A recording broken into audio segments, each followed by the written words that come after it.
Hare Krishna, Krishna Krishna, Hare Hare Rama, Rama Rama, Hare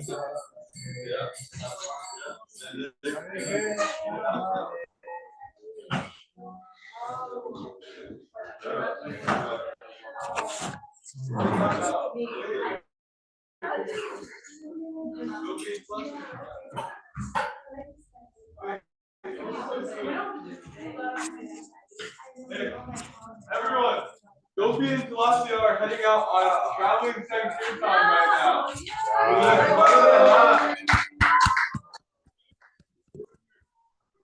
Drop them like bombs.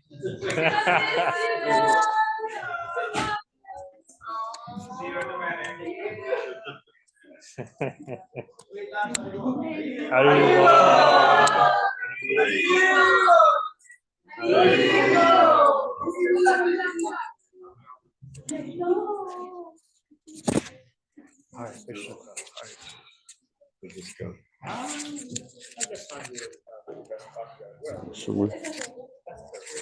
Okay.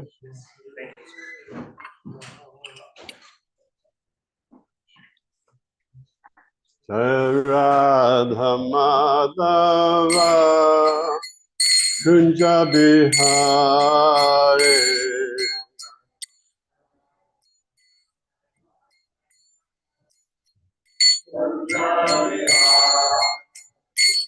Radha Madhava Kunja Bihari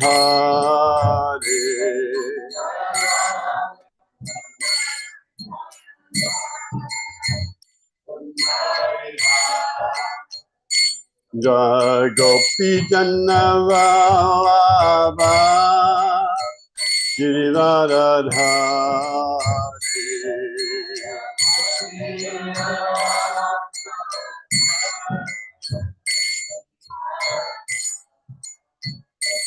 Jai Gopi Jannavalabha Giridharadhari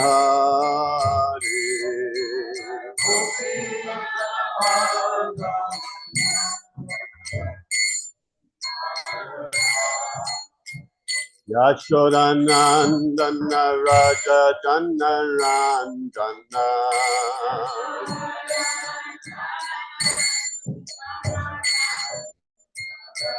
Yashodanandana Raja Janarandana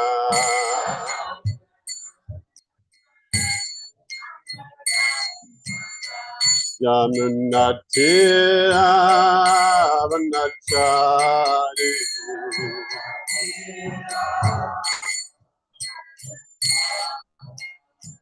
Yamunatira Vanachari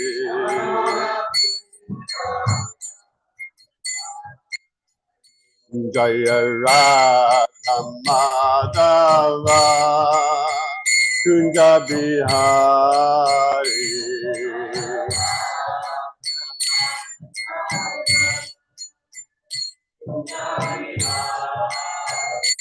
Jai Gopi Jannavalabha Giridharadhari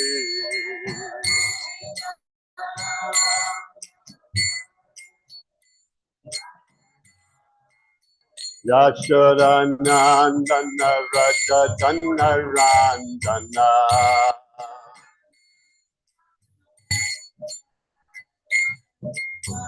Yamunatira Vanachari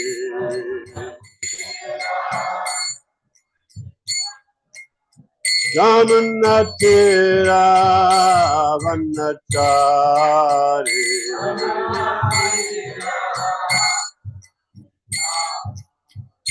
Jaya Radha Madhava Kunja Bihari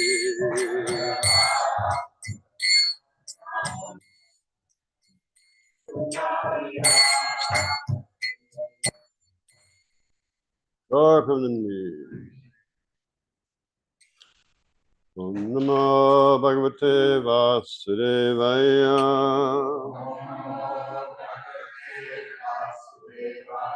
Om Namo Bhagavate Vasudevaya.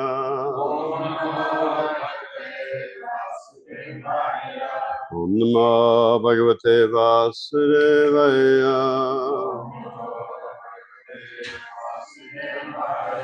Naranam Namaskritya. We can sing together, I think. Naranam Namaskritya Naram Chaiva Narottamam Devim Saraswati Vyasam Tato Jayam Adhyayat. Before Sivasvishu Nityam Bhagavatam Sevya Bhagavati Uttama Sloke Bhakti Bhavati Naistiti.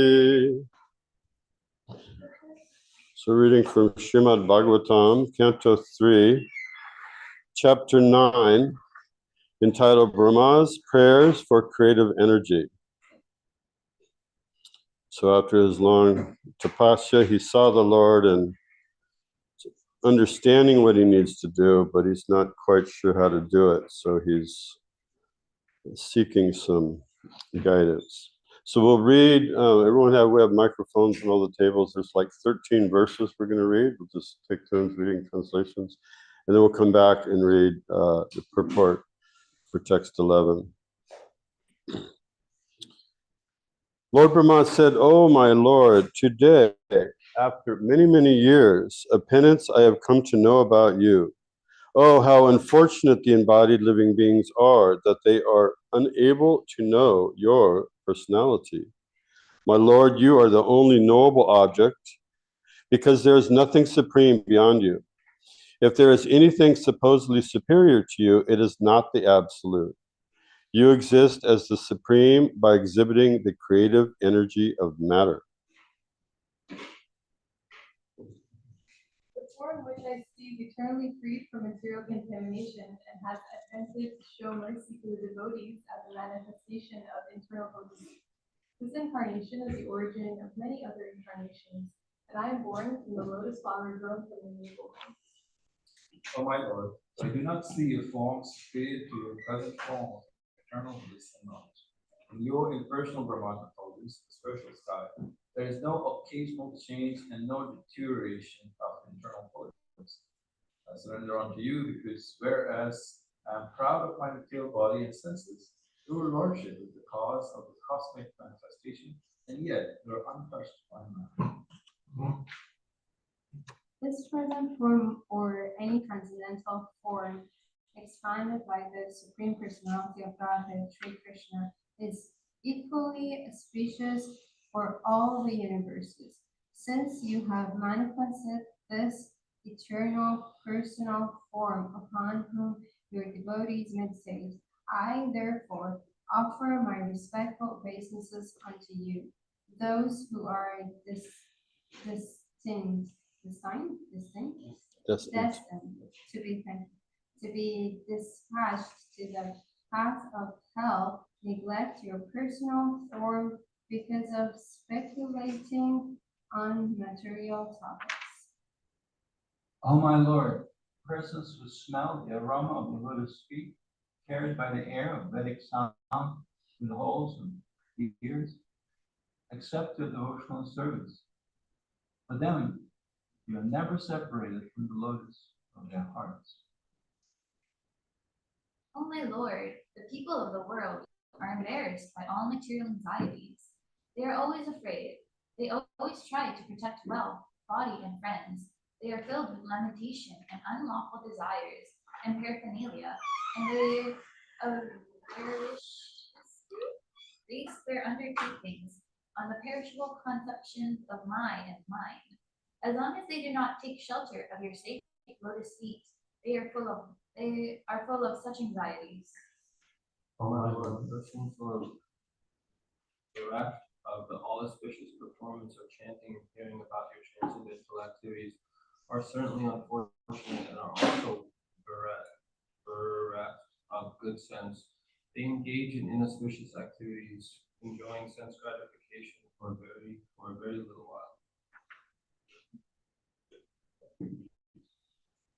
One day after, my Lord, all those poor creatures are constantly perplexed by hunger, thirst, severe cold, secretion, and fire, attacks by coughing, busting, summer, rains, and many other disturbing elements that are overwhelmed by strong sex urges and Indefatigable. I take pity on them, and I am very much aggravated. O my Lord, the material miseries are without factual existence for the soul. Yet as long as the conditioned soul sees the body as meant for some sense enjoyment, it cannot get out of the entanglement of material miseries, being influenced by your external energy.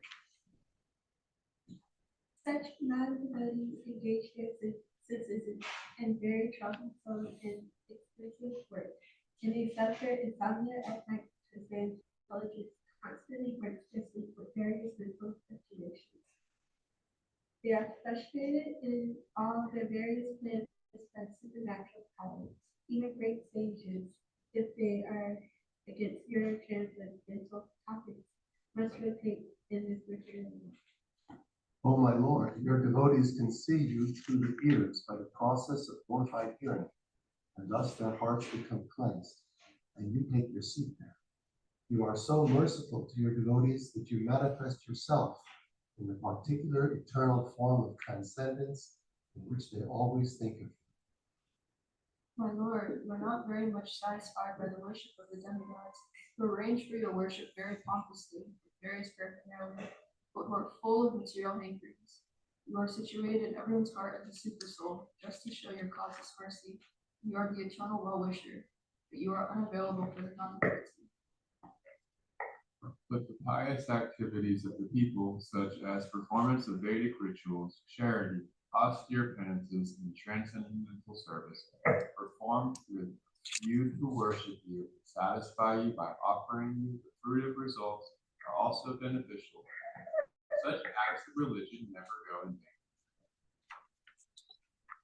vain. Okay, so now we'll dive into text 11.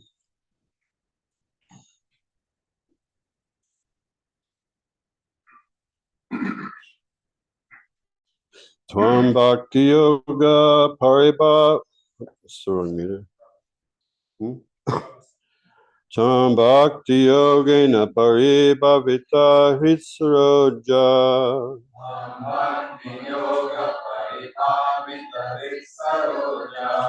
Ase Shutekshita Pato Nanunata Pumsam.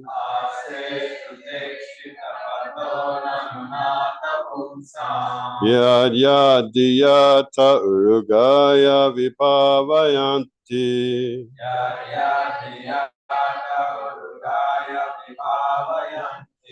Tatad Vapu Pranayase Sarunugrahaya.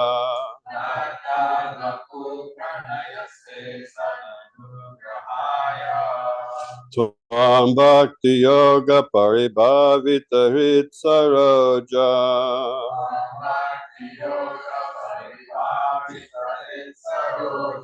Ase Shutekshita Pato Nanunata Pumsam.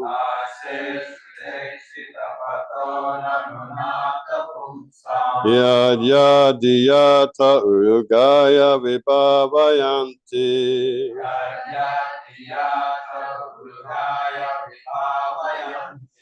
Tat Tad Vapu Pranayase Sarunugrahaya.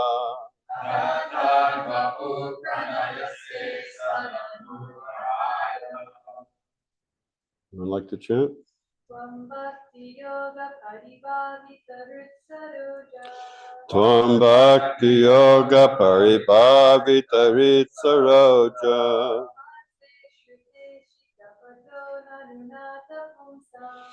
Tase Shutekshita Pato Nanunata Pumsam.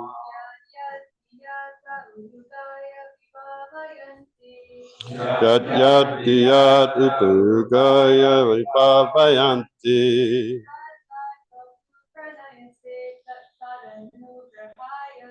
Tattad vapu pranayase sadhuna grahaya.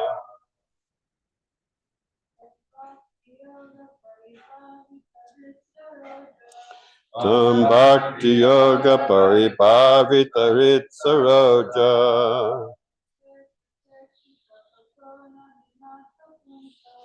Yata chishchipati mununatapum sam.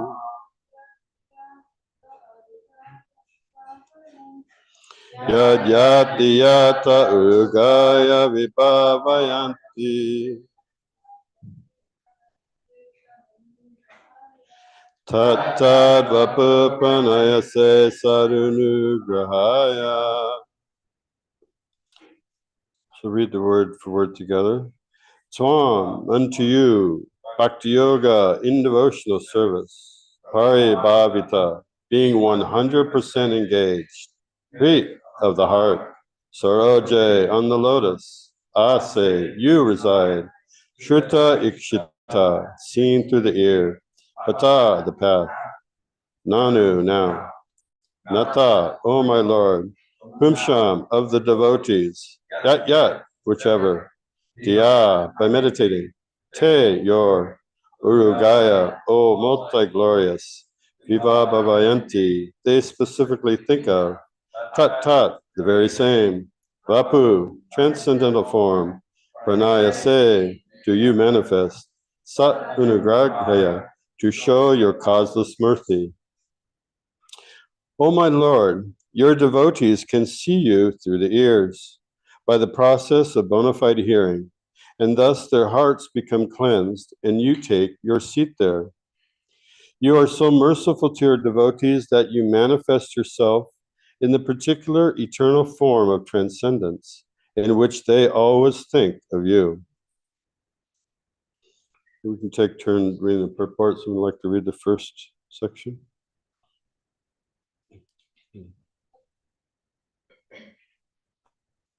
The statement here that the Lord manifests himself before the devotee in the form in which the devotee likes to worship him indicates that the Lord becomes subordinate to the desire of the devotee, so much so that he manifests his particular form as the devotee demands. This demand of the devotee is satisfied by the Lord because he is pliable in terms of the transcendental loving service of the devotee. This is also confirmed in Bhagavad Gita 4:11. Let's stop there. Who knows what that means? Yeyatam mam prapadyante tam tataiva bhajamyaham. Pretty close, yes. I don't know what it means. I have to look it up. So 4:11, as all surrender unto me, I reward them accordingly. Everyone follows my path in all respects, O son of Pita. So Prabhupada's saying is that he reciprocates accordingly. There's a story I think I mentioned before of Bhishma. He was with the Pandavas. He was there with them and talking, and then he just went blank and stopped talking. Mid-sentence, he was talking to Yudhishthira, and he just stopped talking. And at first they didn't think too much of it. Then it went on, and eventually the Pandavas thought maybe he had a stroke. Maybe there's something wrong with Krishna because he's just sitting there mid-sentence, not saying anything for moment after moment after moment. It got a little awkward. And then what was going on at that point was Bhishma, on his bed of arrows out at the battle, was remembering Krishna. He got off the chariot, broke his promise, grabbed the wheel to protect Arjuna. And Bhishma was just completely immersed in thinking of Krishna, how he'll do anything to protect his devotees. Even he'll give up his own integrity or vow to break. He'll break his own vow to protect his devotee. Krishna will not let his devotees be vanquished. So Bhishma was fully thinking of that. So Krishna, then he came out of it and he told Yudhishthira, he said, I'm very sorry. At that moment, Bhishma Dev was just thinking of me alone, so I could only think of him alone. And so the point is, Krishna reciprocates with us to the degree that we give him whatever we give him, our love or whatever it is, then he reciprocates. So this is an important point Prabhupada's making here, to this pliability that when it says Krishna is pliable in the terms of trans-living service, this is the point, that he reciprocates according to how we approach him. Sorry, so you can continue. We should note, however, that the Lord is never the order supplier of the devotee. Here in this verse, it is particularly mentioned Swam Bhakti Yoga Paribhavita. This indicates the efficiency achieved through execution of mature devotional service, or prema, love of Godhead. The state of prema is achieved by the gradual process of development from faith to love. On faith, one associates with bona fide devotees, and by such association, one can become engaged in bona fide devotional service, which includes proper initiation and the execution of the primary devotional duties prescribed in the revealed scriptures. This is clearly indicated herein by the word Shruti Chitta. The Shruti Chitta path is to hear from bona fide devotees who are conversant with Vedic wisdom, free from mundane sentiments. By this bona fide hearing process, the neophyte devotee becomes cleansed of all material rubbish, and thus he becomes attached to one of the many transcendental forms of the Lord, as described in the Vedas. Another volunteer?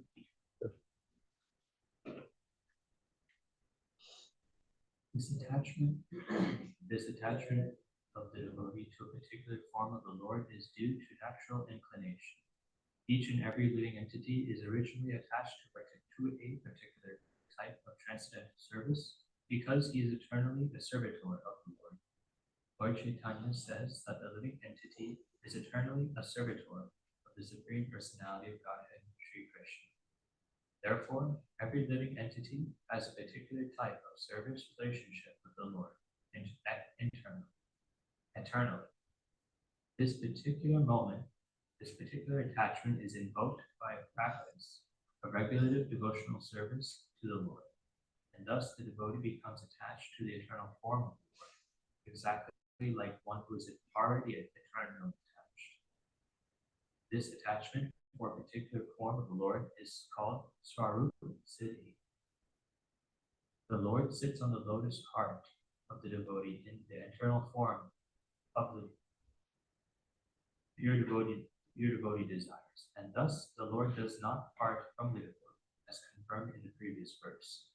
The Lord, however, does not dispose himself to a casual or unauthentic worshipper to be exploited. This is confirmed in Bhagavad Gita 7.25.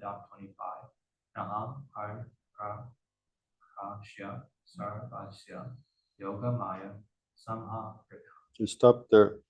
So this verse, 725, it states, I am never manifest to the foolish and unintelligent. For them I am covered by my internal potency, and therefore they do not know that I am unborn and infallible.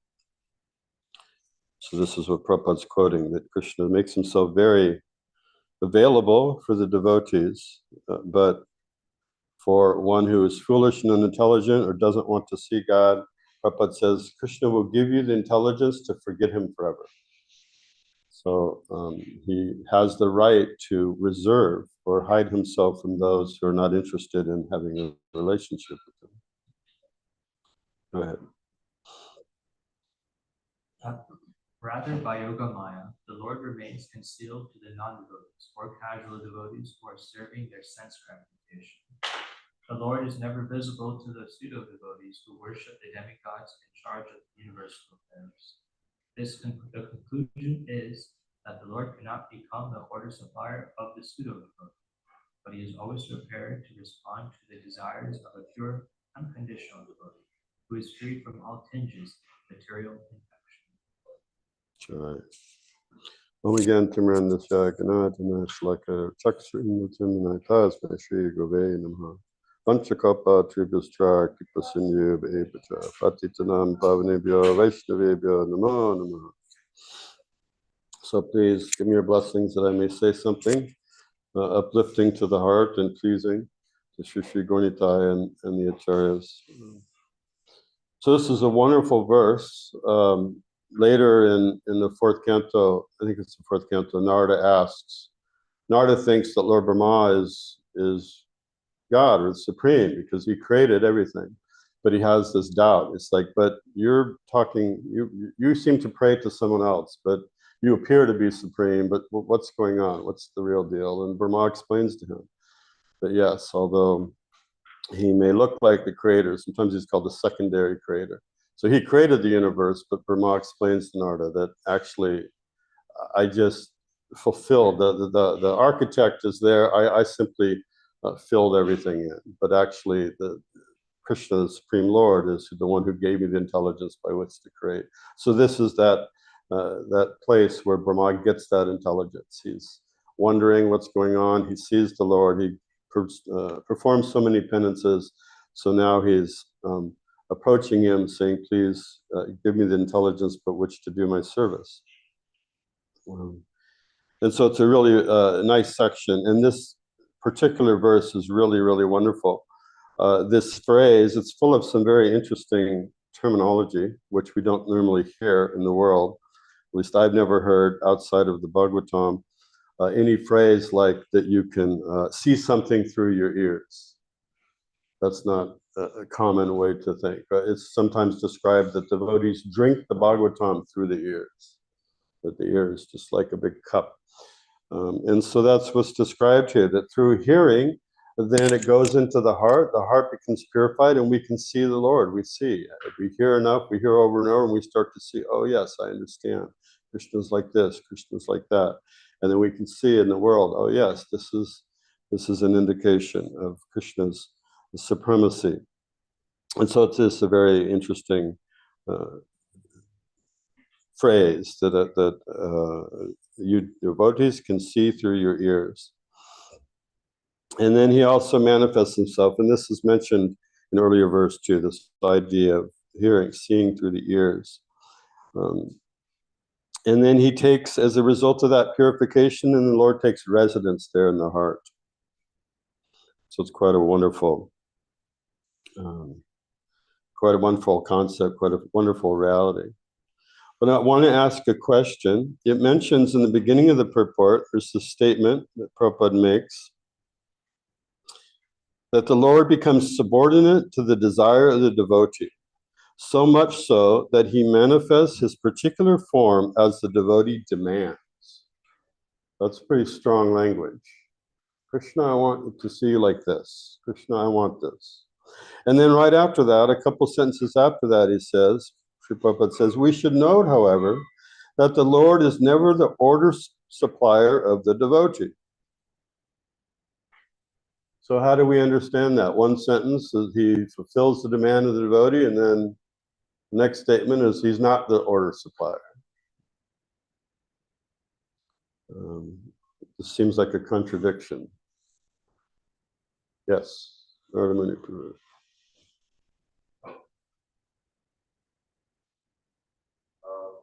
I'd say that it depends on where it's coming from. Like the order, like if it's like out of love, it's a little different than like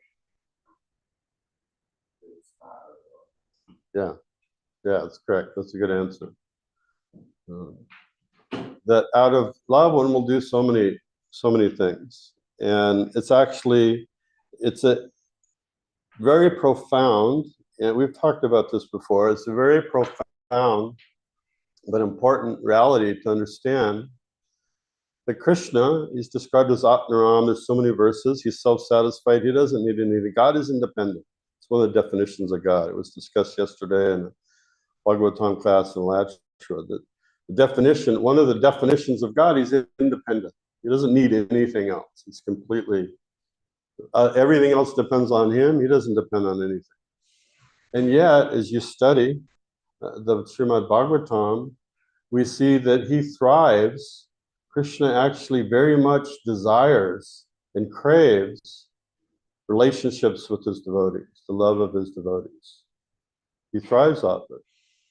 There's a discussion with the gopis where he said, without you, without my relationship with you, I wouldn't be me. It's like, that's who I am, is to have loving relationships with his devotees. And so, of course, the devotee would never demand, although sometimes they can get, pure devotees can get a little firm. I don't know if demanding, but there's a very famous pastime. I think it was Sanatana Goswami. He was offering some chapatis to his deities. And Krishna said, well, can you give me some salt along with the chapatis? They're a little dry. He said, look, I'm a poor Brahmin. I don't have any money. I don't have any salt. You want salt, the next you're going to want, some chutney or some pickle or this or that. I don't have facility to do that. You have to just accept what I give you because that's all I have. And so that's a little bold for someone to say to the Lord that he's asking for something and you're saying, no, I can't do it. But that intimacy is there. And so Krishna arranged for a salt merchant to ground his ship there. And so he not only had plenty of salt, the salt merchant gave a lot of money to build a nice temple. And to this day, there's a temple there. So sometimes devotees, and we see it in the Bhagavad Gita. Also, if you examine, if you see this picture, Krishna's the chariot driver on the front of the chariot. And in Vedic culture, chariot driver is not a respected thing. Karna was, people used to make fun of him to say, you're the son of a chariot driver. And that's like a insult. It's a denigrating. It's not you're not honorable. You're the son of hooch. You're the son of a chariot driver. And so chariot driver was not a noble thing to do. You get all the dirt from the hooves of the horses and the arrows come by you first. And you're told what to do. Go left, go right, faster, slow down. Okay, go over here. You're just like a taxi driver. You're giving him orders. And Krishna desired that position for Arjuna. He was very happy. He relished that service to be able to serve Arjuna in that way. So out of love, when there's this loving relationship, and we can see that when we have some relationship with somebody, we're happy to do things. If we know something will please that person, even if ordinarily we wouldn't do that thing, or we wouldn't like it, or we would avoid it, it gives pleasure, then we'll do it happily. Okay, I'll do it. I'll take out the trash, I'll wash your pots, I'll do whatever menial service, because it makes the person happy. And so devotees do this, so much so that Krishna becomes indebted.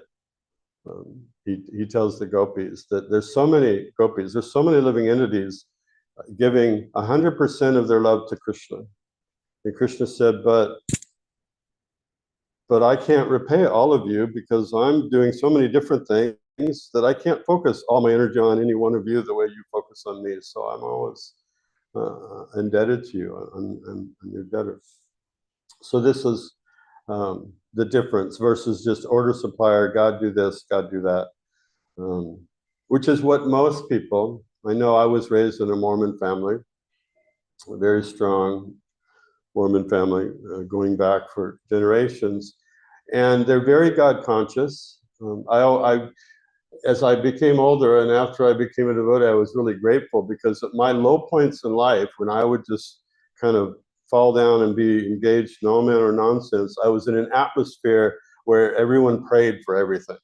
You pray for your meal, you pray for this, you get blessings. And so even when I was like not following spiritual life, I was surrounded by an atmosphere that was God conscious. And so later I appreciated. I was very fortunate to have that. I wasn't able to fall too far because I was always reminded.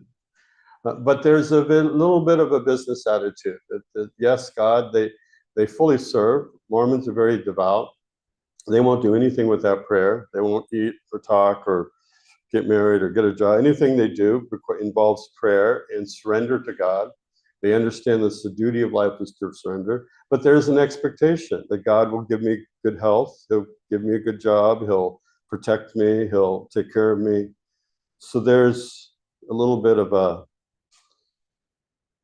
business relationship because I'm going to do this and God's going to do this.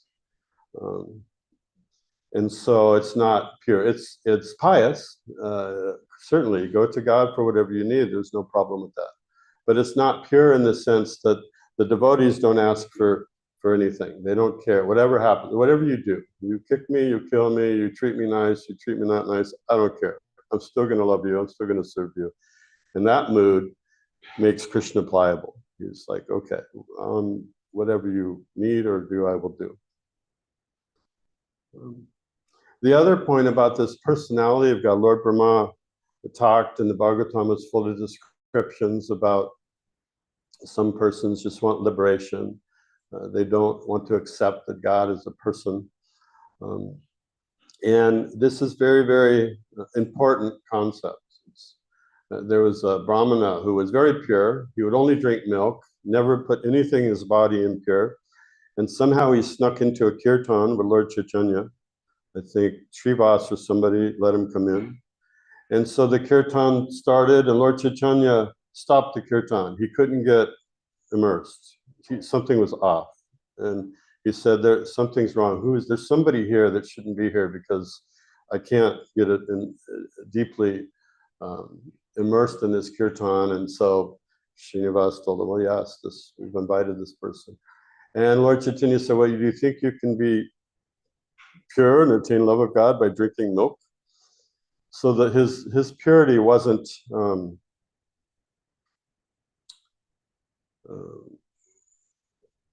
so, it was mechanical, it was material. So this understanding that God is a person and we can have a relationship with him, it's very, very important. So the point I was making with this, so you have this Brahmana, you have so many yogis in India who are impersonalists, who live very purely. They may drink only milk or only eat air or whatever, but they think that God is formless, that he only takes a personality to perform some pastime, but actually the behind the scenes is this force be with you. We talked about that, right? And so on a spiritual level, the Christians are much more advanced. They might eat meat, they might not have a very elevated lifestyle. So many of them have very elevated lifestyles, some of them may not, but they understand the supreme absolute truth is a person. And they can pray to him and have a relationship with him. So that's more advanced spiritually than thinking God, we talked about this before, may the force be with you. Yes, that's an aspect of God, but that's just his effulgence. That's just his byproducts. That's not him, the person behind it. So that's a very, very important concept to understand. He's a person. God is a person. Krishna has personality, just like you have likes and dislikes. So Krishna is a person. The difference is that Krishna can be interacting with you, and he can be interacting with every other living entity 100% at the same time. If you give your focus to one person, if you're on your phone texting somebody and somebody's talking to you, it's like, I'm sorry, I didn't hear what you said. You can't give 100% attention to more than one thing or person. But Krishna can't. Krishna's person, with the cowherd boys, they were having lunch, and each one of them understood that Krishna was just looking at me, interacting with me. And there's thousands of cowherd boys, and they're all understanding, oh, Krishna is just interacting with me, not everyone else. And the same with the gopis, right? Krishna's dancing with me, not anyone else. And they're not just imagining that, they're experiencing it. No, he's right here. You can see it.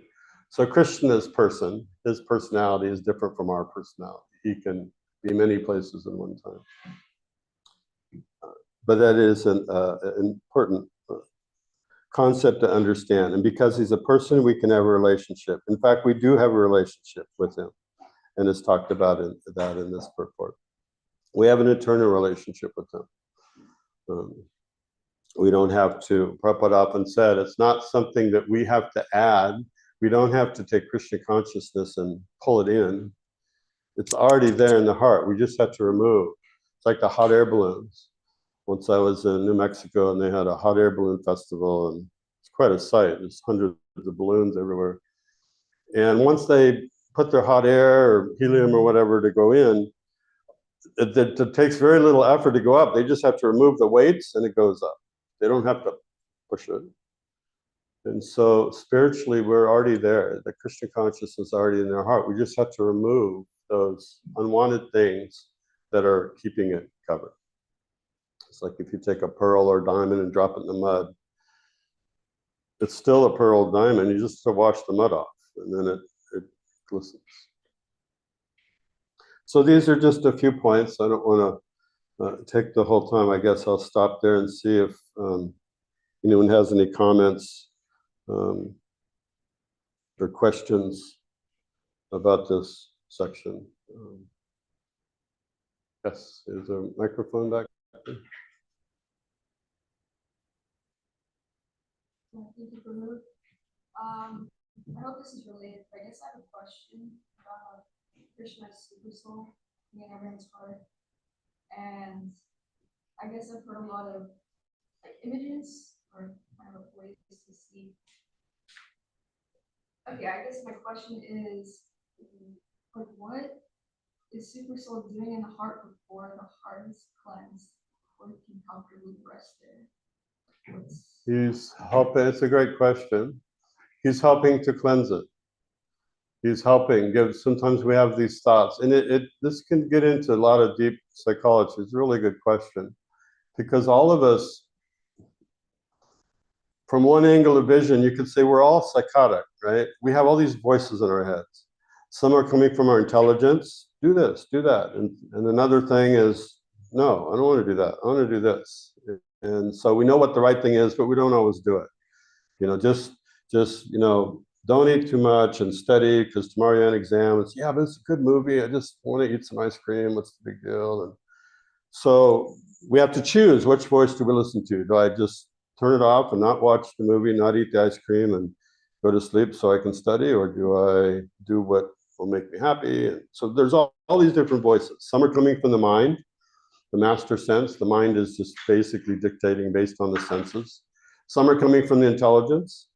Some are coming from the false ego. No, you can't do that. You want people to understand that you're respectable, so you can't behave like that.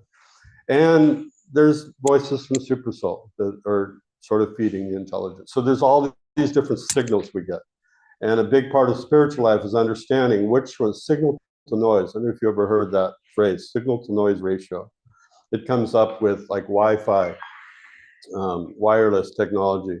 There's a lot of noise, there's always some noise, but if you have a strong signal, you want the signal to noise ratio to be more signal and less noise. And if you get too far away, then you get more noise, the signal's weak, and then you can't get a cell phone connection. So a big part of spiritual life is understanding how to tune our consciousness to perceive the signals that are important and to tune out the noise. So that's just noise. So Super Soul is helping us do that. He's in the heart. He's urging us. Well, don't you want to do this? And remember, you heard that, and that usually is fed through the intelligence and then the mind. And as we become more spiritually steady in our practice, that signal gets stronger, and we start to feel in the heart. Sometimes you just know, no, that's not the right thing to do. I'm not going there. And yes, this would be very good for me. I'm going to do this. And that signal, that impetus gets stronger as we make advances in spiritual life. It gets very strong to where certain things are very clear. No, that's not acceptable. Yes, this is very desirable, even though it might be painful. Yeah, I'm going to get up early. I'm going to go to the temple, even though I'm tired and I want to sleep, because that will make me happy.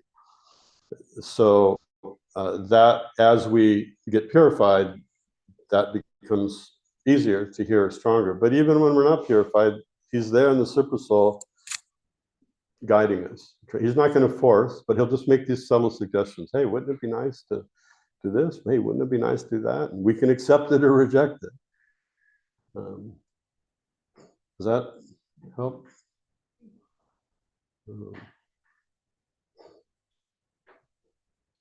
Anything else? Any other questions?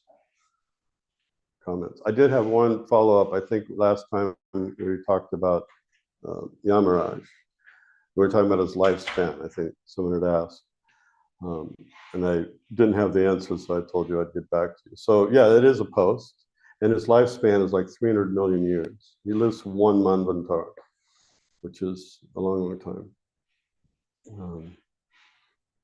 Out of Lord Brahma's 4 billion years. But anyway, we had a long discussion about Yamaraj. So personality and pliable. Yeah, Krishna, there's many examples we've talked about. Krishna will take whatever form we want him to. Of course, devotees generally desire just let me worship him as he is.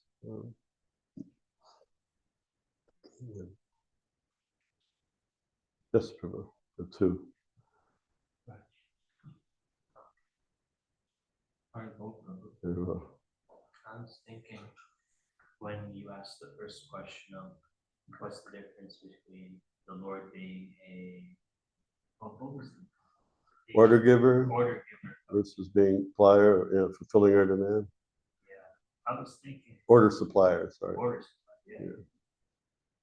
And I was thinking for more elevated and higher quality devotees.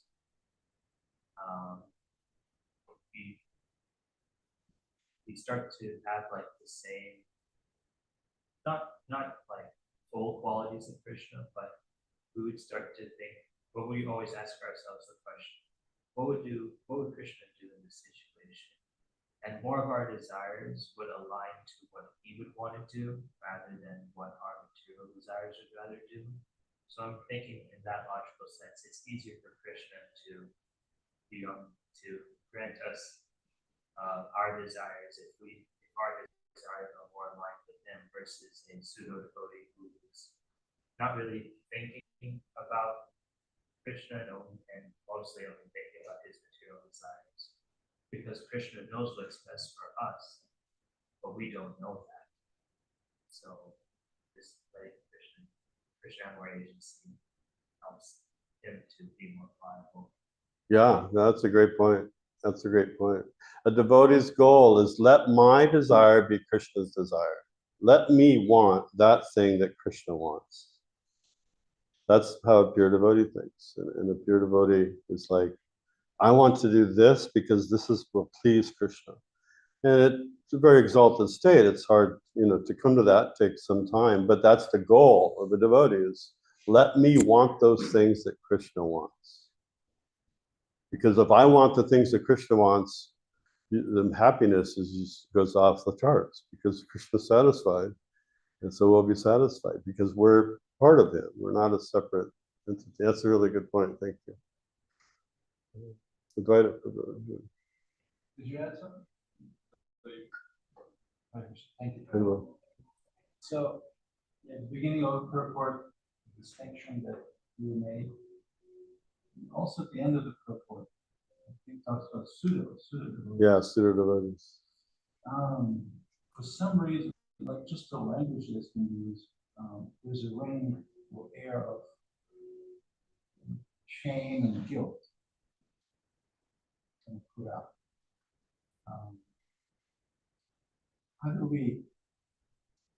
And it's funny enough, Thursdays, Shyama Chari has been doing this wonderful discourse on, what's it called, the shadow personality. Wonderful breakdown of all these like dynamics, you mentioned psychology, but we as devotees, sadhakas, going through this dark night of the soul, how do we find more, I guess, encouragement and support as we read and we go like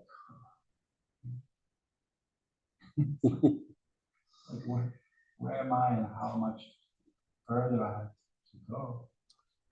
Yeah, it's a great question. The more we keep reading, it's the first thing I would suggest, because we will see those statements that make us realize, oh, I'm actually pretty far down the, I'm pretty fallen and it's pretty hopeless.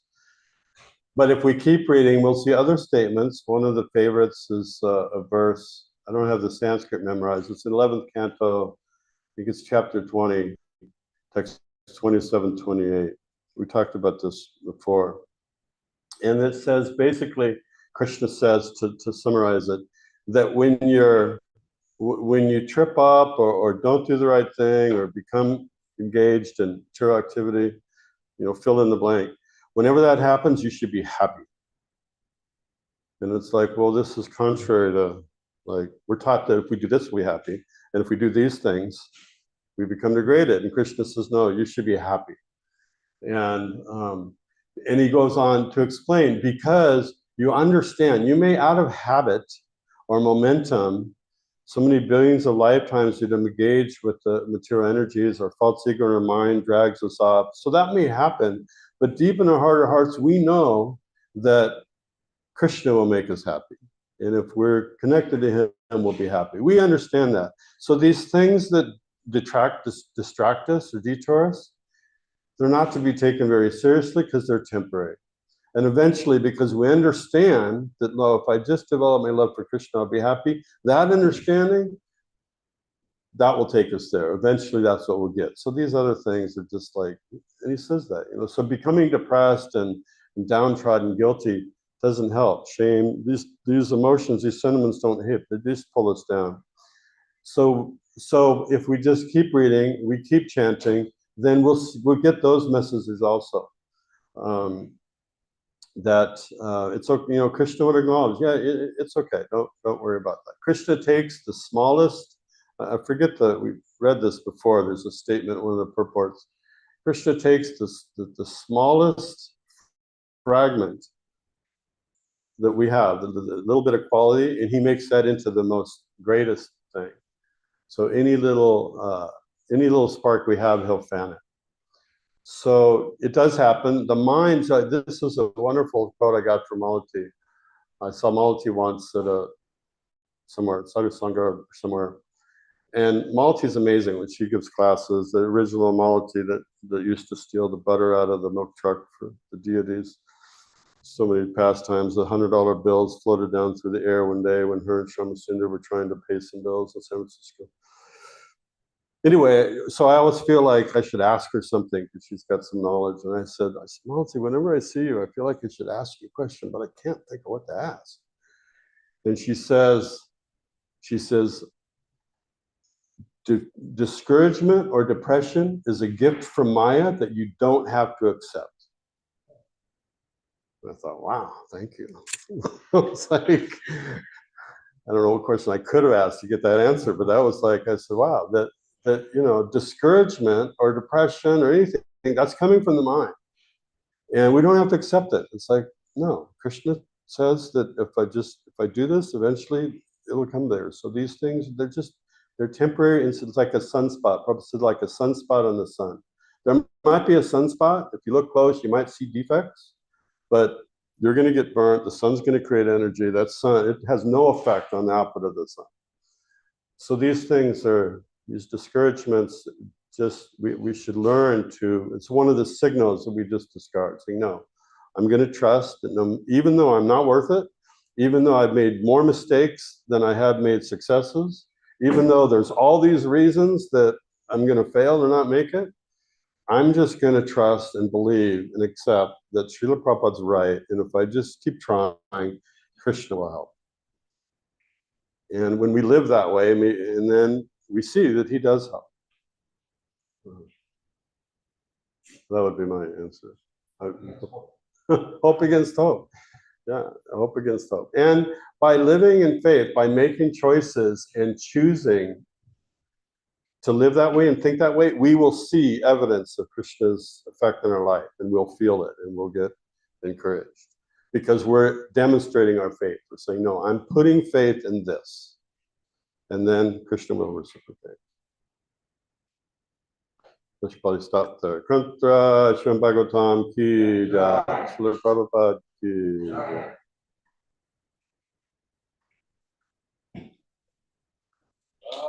Sare Govinde, Brahman.